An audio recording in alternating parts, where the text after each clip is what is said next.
It has long seemed like Vladimir Putin could commit no infraction grave enough to warrant President Trump's ire. Interfering in the U.S. election? Well, that could have been anyone, and Trump benefited from the meddling anyway. Banning a Putin critic from running in a presidential election? Congrats on the victory, Vlad. Poisoning an ex-spy in England? Maybe Russia was involved, but that doesn't mean Putin is a bad guy. Even as his administration imposed sanctions on some of Putin's inner circle after the UK poisoning, Trump has studiously avoided antagonizing the Russian despot on a personal level, for reasons that remain somewhat mysterious. But the president's patience finally ran out Sunday morning, 444 days into his presidency. The impetus was a devastating chemical attack in Syria, likely launched by the government of Bashar al-Assad against a rebel stronghold.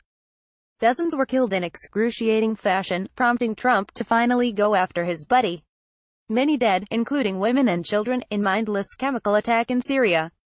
Area of atrocity is in lockdown and encircled by Syrian army, making it completely inaccessible to outside world.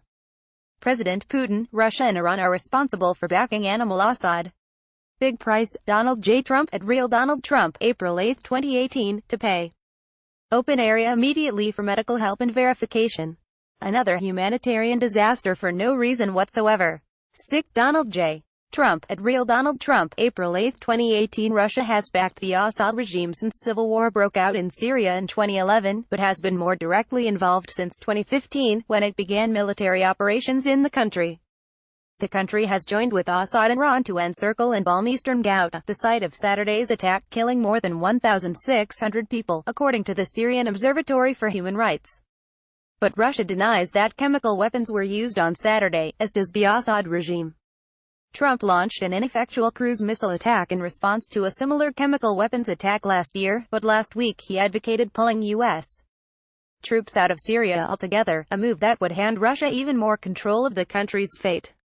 Even though he broke new ground by admitting that Putin had actually done something wrong, Trump immediately returned to more familiar terrain. His next tweet attacked President Obama. If President Obama had crossed his stated red line in the sand, the Syrian disaster would have ended long ago.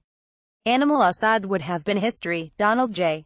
Trump at Real Donald Trump, April 8, 2018.